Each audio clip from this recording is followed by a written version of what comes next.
the obligation of the sonologist to disclose the problem. But syempre, pagka-disclose mo, may sunod na question. That's up to that level. To explain why the patient has this abnormality, it is your obligation, clinician's obligation. But it is also the right thing to do on the part of the sonologist that before you release the patient, inform the clinician, because what the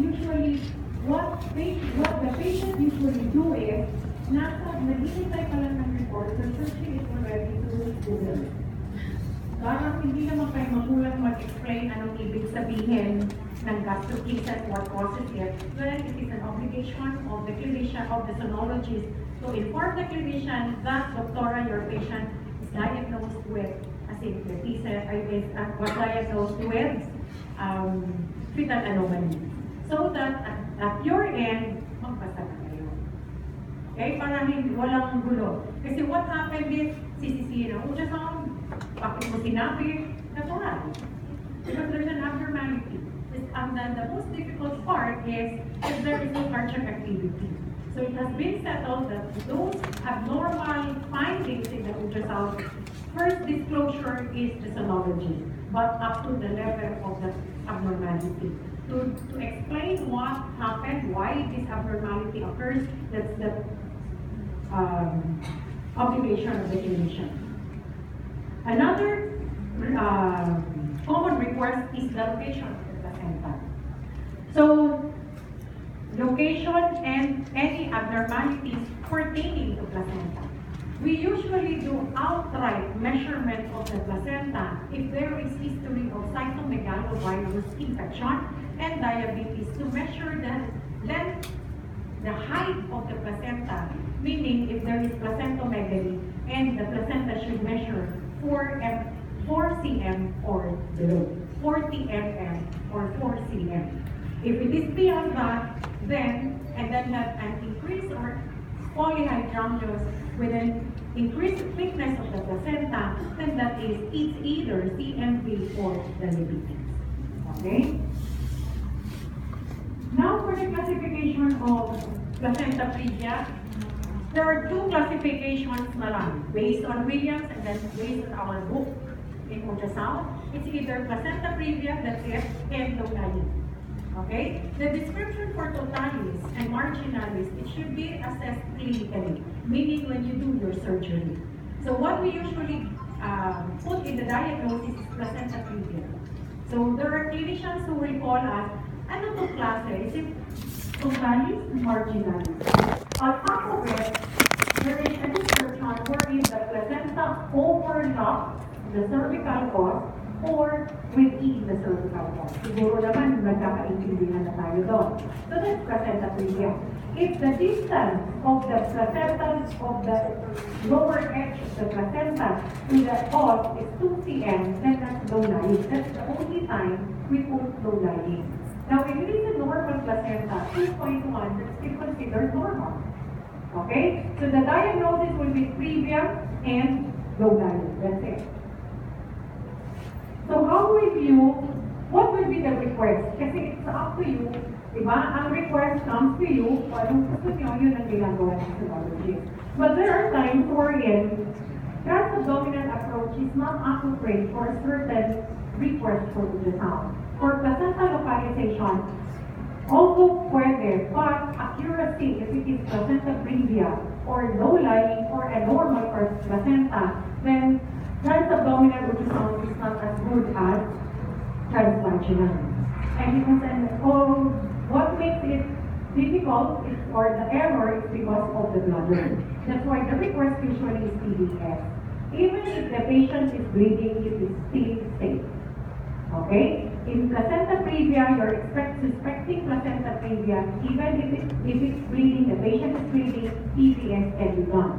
Now, if you have, again, an artistic patient, then you can do transperineal ultrasound.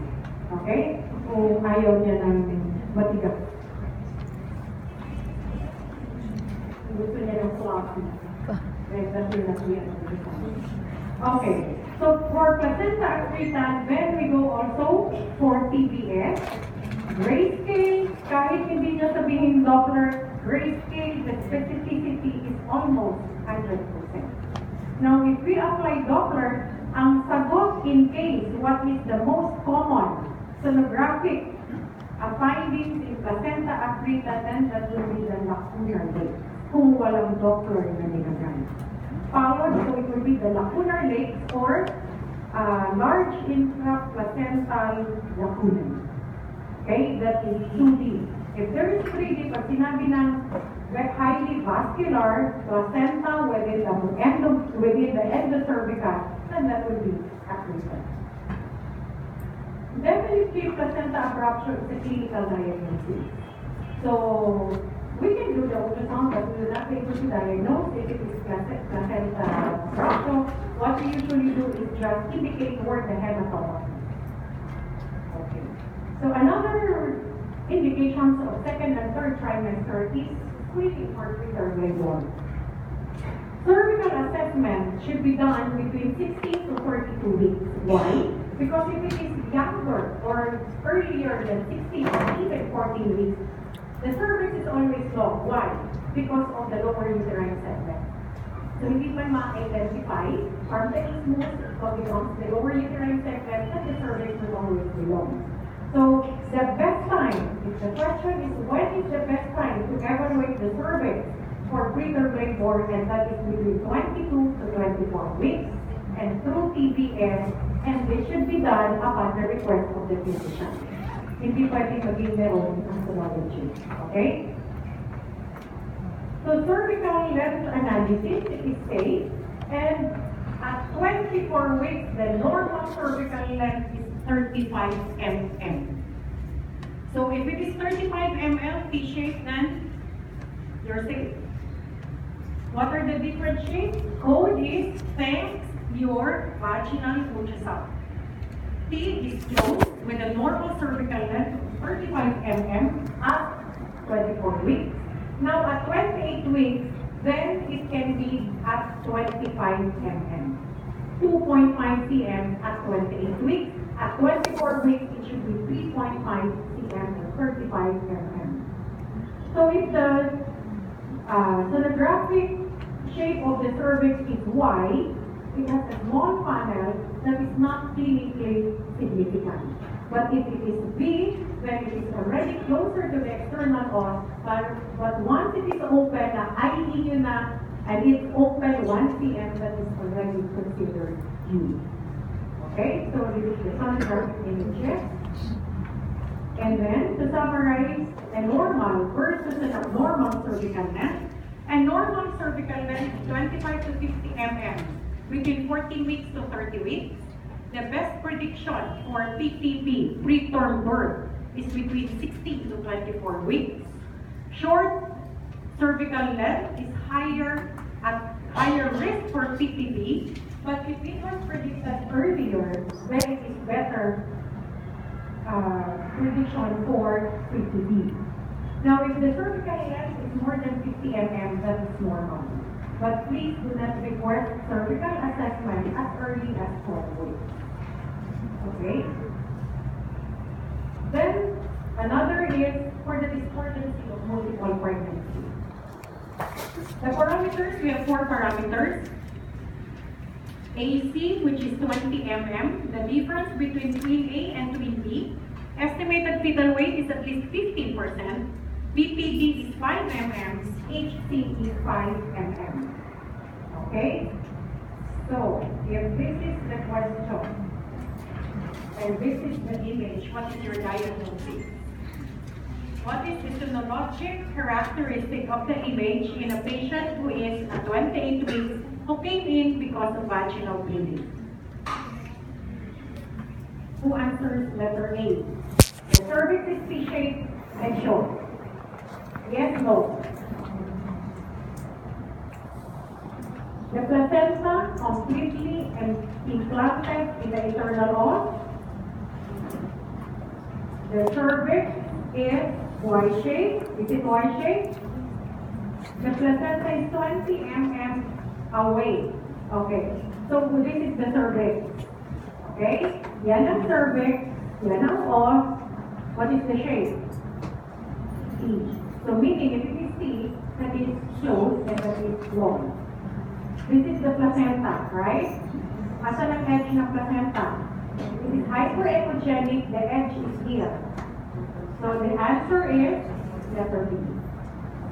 Ito yung question about chorionicity. Chorionicity, and at the same time, given that picture, what is the chorionicity?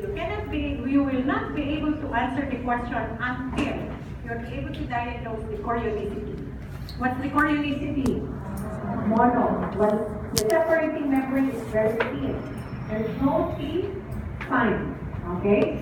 So, which of the following ultrasound findings expected in this type of chorionicity? Normal sonology findings, if it is at 27 weeks. Do you think this will be normal if it's a monochorionic pregnancy? What is the risk of a monochorionic pregnancy? Between swimming disorders. Okay? So, if the difference in the biparietal diameter is 5 mm lang, is it considered discordant or not? No. If the difference in the AC is only 20 mm, is it considered discordant or not? No. So the difference in the estimated fetal weight between the two twins is 20%, and that is discordant. Our cutoff is 15%. Okay. What is your diagnosis? At 35 years old, cocaine at the ER with on and off vaginal bleeding and occasional hypogastric pain. Pregnancy, April 1, 2016. What is the diagnosis?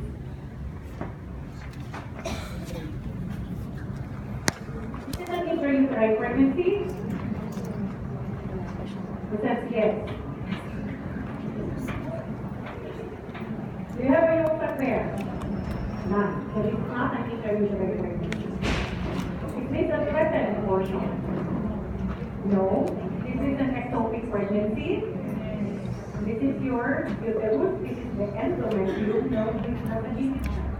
Hindi naman kayo bibigyan ng mahirap na question. It's physical. For third year, fourth year. Physical image. Okay?